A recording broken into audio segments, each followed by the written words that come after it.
سلام زخبركم تغاتلتي بين تي في نخلكم ما ملا على متركبوه ما من كريستنا روح سبعال تنقد كون لكم ان تمنخو نلوم سولس 10 تشعب تترس تدالو على توزينات تيزلكم مصيلخو بقدم من تارس زينا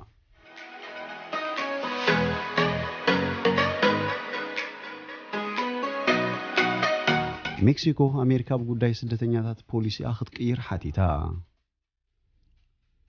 مروص بريزيدنت جو بايدن نتازاز ترامب بمتحس اجداتات مغشا خمس قصل افليطو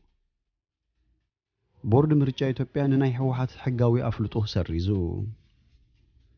ናዕበቱ ንዚያውያን በመቅጻሉ በአማይት ዘውጽሩ ሰባት ከምስተአሰሩን ካልእን ዝድህስ ዜናታት ሒዘልኩም መጽለኹ ሰናይ ናይ ምክታል ግዜ እንዳተመነኹ አብዛ ቻናል ድማ ናይ ወትሩ ተኸታተልቲ ንኽትኮኑ ሳብስክራይብ ክትገብሩ በኽብሪ ዕድመኩም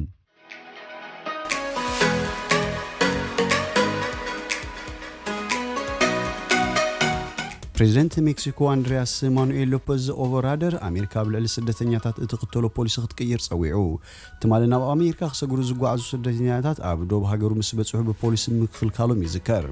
أتى بريزيدنت مروص بريزيدنت جو بايدن أبتي قداي مسقورا بتي هاجرات حبيرو كم سرح تسفال لنيلو تمالنا على شوعة تشح سدتنياتات هوندراس ناب أمريكا مسقار خوقعزو انكلو أبقاتي مالها بحيل تاتدو كبلو تغيروم يوم بريزيدنت مكسيكو مستر لوبيز أوبرادر تمالسوني أبز هابور إتو أمريكا بقعزون قداي سدتنيات تقتلوا صنعت بوليسي ميليسا خطريو زحتتيو حجنتي بوليسي سدتنياتات ملسيل كان مراي غزيو زاخلي مسلني ازك خون دما تسفا قبريلو جو بايدن ابوان غزغاس مرصاخو مخغبر قال كم زاتو زخخر لوبيز حدش بريزيدنت أمريكا بقالو خمز ركب زلو تسفا غليصو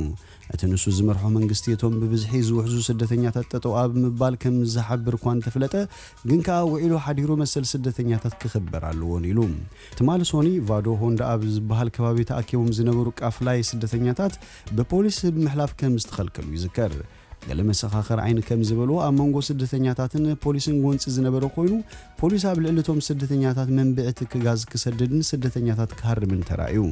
ترامب ابلعل سدتنياتات بزوسدو تريسو غمتي خنقف صنيهيو بفلاي دما ابدو باوي امريكا مس مكسيكو ابزداو تريسو غمتي وسيدو حاصور محصارو جميرو نيرو ابلعلي غرابتي هاغرات غواتيمالا مكسيكو هوندراسن إل سالفادون صوت فتر صنيهيو يبحال تماليكا ماخل امريكا زنقلو باشا حز غصرو سدتنياتات زركبو وقافلاي اب غواتيمالا مس بصحوم محلاف تخلكلهم زوم باش حز وصرو حزبታት هوندراس ናብ አሜሪካ እዮም ዘምርሑ ነይሮም እቲ መንግስቲ ከምዚ ዓይነት በአልማማ ዝግበር ዘይሕጋው ስደት ኣይከፈቅድን ዝብል መግለጺ ሂብዩ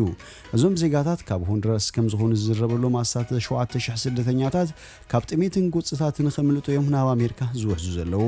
ንሶም ፈለማና ሜክሲኮ ካብኡ ድማ አሜሪካን ምእታውዩ ዓላማኦም በበዓመቱ ከምዚ በ10 አሻሕ ዝወጽሩ ካብ ማእከላይ አሜሪካ ዝነقሉ ስደተኛታት ዝበዝሕ ግዜ ብእግሪ ተጓዒዞም ክሰግሪዮም ዝፍትኑ ምሩጽ ፕሬዝዳንት ጆ ባይደን ናብ አሜሪካ ዝግበር ጉዕዞን ስደትን ዝምልከት ካብቲ ቅድሚኡ ኣብ ስልጣን ዝጸንሐ ፕሬዝዳንት ትራምፕ ልሕልሕ ዝበለ ፖሊሲ ክኽተል ምዃኑ ዝዝረብ እንተኾነ እዚ ጉዳይ ብኸመይ ከም ዝኣልዩ ናይ መጀመርታ ፈተና ክኾኑ ተሰጊዩ ይርከብ ምምሕዳር ባይደን እዚ ናይ ጉዕዞ ሕጊ ኣብ ውሽጢ ሒደት መዓልታት ዝልውጥ ስለዘይኮነ ነቶም ስደተኛታት ጉዕዞ ቅድሚ ምጅማሮም ጠጠው ከብሉ አጠንቂቁ ነይሩ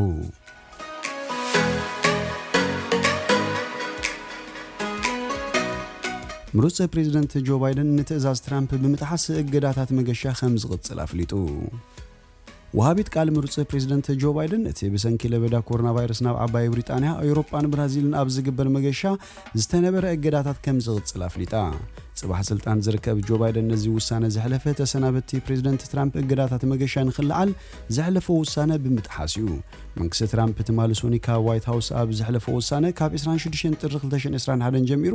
እተተነቢሩ ጽንሐ እግዳታት መገሻ ከም ዝልዓል አፍሊጡ ነይሩ እንተኾነ ወሃቢት ቃል ጆ ባይደን ጄን ፒሳኪ እዚ ዋን እግዳታት መገሻ ዝፈኽሰሉ ከም ዘይኮነ በመንገድ ትዊተር ሓቢራ አሜሪካ ለበዳ ኮሮና ቫይረስ ንምግታ በዝብል ናብ አውሮፓ ዝግበር መገሻታት ኣብ ዝሓለፈ ዓመት ወርሒ መጋቢት ናብ ብራዚል ካ ወርሒ ጉንቦት ምእጋዳ ይዝከር በመሰረት ሰሙያ ጠና ዝሃቡና ማዕዳ እዚ ሓድሽ ምምሕዳር ንእግዳታት መገሻ ኣይልዕልን ኢላ ጄን ፒሳኪ ጥዕና ማሕበረሰብ ንምሕላው ዓቢ ትልሚ እዩ ዘለና ዝብለት ተዋሃቢት ቃል ለበዳታት ኮሮና ቫይረስ ንምግታ ዓለም ለኻዊ መገሻታት ክንቆጻጸሩ ኢና ብፍላይ ድማ ሓደሽቲ ዓሌታት ኮሮና ቫይረስ ኣብ ዝረኣየሉ ኣብዚ እዋን ዓለም ለኸ መገሻታት ዝፎክሰሉ ግዜ ኣይኮነን ክትብል ገሊጻ እታ ወሃቢት ቃል ነዚ መልእኽቲ ቅድሚ ምሕላፋ ቅድሚ ሒደት ደቃይቕ ናብ ኤውሮፓ ዓባይ ብሪጣንያ ኣየርላንድን ብራዚልን ዝተገብረ እገዳ መገሻ ካብ 26 ጥሪ ጀሚሩ ንኽልዓል ናይ ተሰናበት ፕሬዝደንት ትራምፕ መግለጺ ወግዓዊ ገይሩ ነይሩ ናብ ቻይናን ኢራን ናብ ዝግበር መገሻታት ዝተነበረ ማዕቐብ መገሻ ከም ዝቕጽል ወሲኹ ሓቢሩ ማእኸል ምክልኻል ምቁጽጻርን ሕማማት ኣሜሪካ CDC ብወገኑ ካብ 26 ጥሪ ጀሚሩ ዝኾነ ናብ ኣሜሪካ ዝኣትቶ ዋዕዚ ካብ ኮሮና ቫይረስ ነፃ ምዃኑ ዘርኢ ውጽኢት ከቕርብ ሓድሽ መምርሒ ኣውፅኡ ይርከብ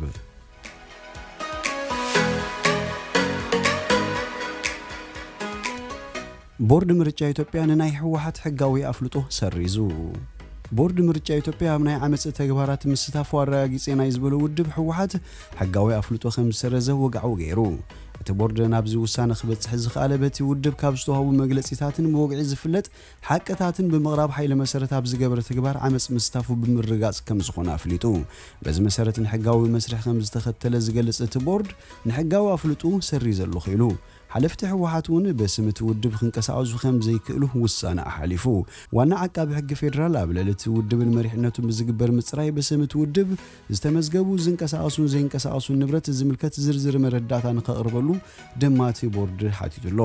በዚ መሰረት ንብረት እቲ ውድብ ተጻሪዩ ዕዳ እንተሃልይዎ ንመሸፈኒ ዕድኡ ክውዕል ዝተረፈ እንተሃልዩኻ ንትምህርቲ ስነ ዜጋን መረፅትን ንኽውዕል ወሲኑ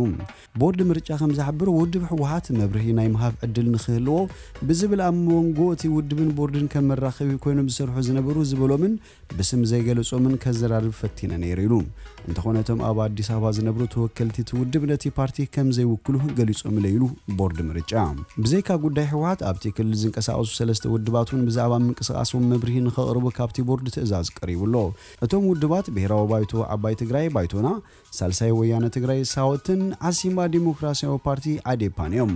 ባይቶናን ሳወትን ኣብቲ ክልል ኣብ ዝተኻየደ ዘይሕጋዊ ዝብሎ ምርጫ ብምስታፎምን መሪሕነቶም ኣብ ናይ ዓመጽ ተግባር ከም ዝተሳተፉ ዝሕብር መረዳእታ ተረኺቡ ብዝብል መብርሂ ንኸቕርቡ በቲ ቦርድ ተሓቲቶም ኣለዉ ዓዴፓ ድማ ምዝግቡ ገና ኣብ መስርሕ ቦርድ መርጻ ኢትዮጵያ እናሃለወ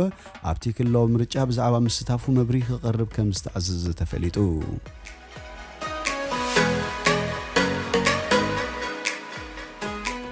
ናቢ ቱኒዝያውያን ብምቕጻሉ በኣማይ ዝቑጽሩ ሰባት ተኣሲሮም ፖሊስ ቱኒዝያ ኣብቲ ራባይ መዓልቲ ኣውፂሩ ዘሎ ናዕቢ 600 ሰባት ከም ዝተኣሰሩ ኣፍሊጡ ትማሊ ሶኒ ድማ ብዙሓት ቱኒዛውያን መናእሰያት ብምትእኻብ ኣብ ጎደናታት ርእሰ ከተማት ሃገር ቱኒዝ ናብ ፖሊስ እምንን ተባራዕ ነገራትን ክድርብዩን ተራዮም ኣካላት ጸጥታ ብወገኖም ነዞም ሰልፈኛታት ንምብታን ዘንብዕ ትክን ሓያል ድፊት ዘለዎ ማይን ተጠቂሞም ብቁጠባዊ ጸገም ትሕቆን ዘላ ቱኒዝያ ሲሶ መናእሰይ እታ ሃገር ሸቕሊ ኣልቦ እዮም እዚ ዝወልዱ ሕርቃንካ ኣብዚ ሕጂ ሰዓት መናእሰይ ናብ ኣደባባይ ወፂኦም ክቃወሙ ጠንቂ ከም ዝኾነ ይግለጽ ብፍላይ ድማ ኣብዚ ግዜ ለበዳ ኮሮና ቫይረስ እቲ ዝነበረ ቁጠባዊ ቁልውላው ዓሪቡ እዩ እዚ ናይ ሕጂ ናዕቢ ድሕርቲ ከም ቀንዴል ቀውዒ ዓረብ ዝረኣየን ኣብቲ ሃገር ዲሞክራሲ ዝወደደን ሰውራት ቱኒዝያውያን ድሕሪ 10 ዓመታት እዩ ዝካየድ ዘሎ ትማሊ ሶኒ ካብ ርእሰ ከተማ ቱኒዝ ብተወሳኺ ኣብ ከተማታት ካሰሪን ጋፍሳ ሳውስን ሞናስትሪን ጎንፅታት ከም ዝነበሩ ተገሊጹ ወሃቢ ቃል ሚኒስተር ውሽጣዊ ጉዳይ እታ ሃገር እቶም ካብ ዝሓለፈ ዓርቢ ጀሚሩ ዝተኣሰሩ መንእሰያት ኣብ ምዕናውን ምዝማትን ዝተዋፈሩ ከም ዝኾነ ገሊጹ ወሃቢ ቃል ካሊድ ሓዮኒ ኣብዚ ናይ ናዕቢ ክልተ ፖሊስ ከም ዝተጎድኡን እዚ ምስ ሰልፊ ተቃውሞ ዘራኽብ ከም ዘይብሉን ከዓ ተዛሪቡ ኣምነስቲ ኢንተርናሽናል በወገኑ ሰመዚ ግዱብ ሓይሊ ክጥቀሙን ሰብኣዊ መሰለቶም ዝተኣሰሩ ተቃወምቲ ከኽብሩን ፀዊዑ ይርከብ ቅድሚ 10 ዓመታት ውልቀ መላኺ ዘይን አልአበዲን ቤን ዓሊ ብሰውራት ቱኒዝያውያን ካብ ወንበሩ ተገሊፉ ናብ ስዑድ ዓረብ ምሳደመ ቁጽሪ ብሸቕሊ ኣልቦን ዝትሑት ህዝባዊ ኣገልግሎትን ዝሓርቁ ኣላፋት ቱኒዝያውያን እናወሰኸ መጽዩሎ ኣብቲ ዝሓለፈ ዓመት 2020 ቁጠባ ቱኒዝያ ብ900 ሚታዊ ዘንቆልቆለ ክኸውን እንከሎ ዋጋ ሸቐጣት እውን ኣዝዩ ተወንጭፍ እዩ ቀንዲ አንድ ሕቆ ቁጠባት ሃገር ዝኾነ ኢንዱስትሪ ቱሪዝሙን እንተኾነ ብሰንኪ ለበዳ ኮሮና ቫይረስ ለሚሱ ይርከብ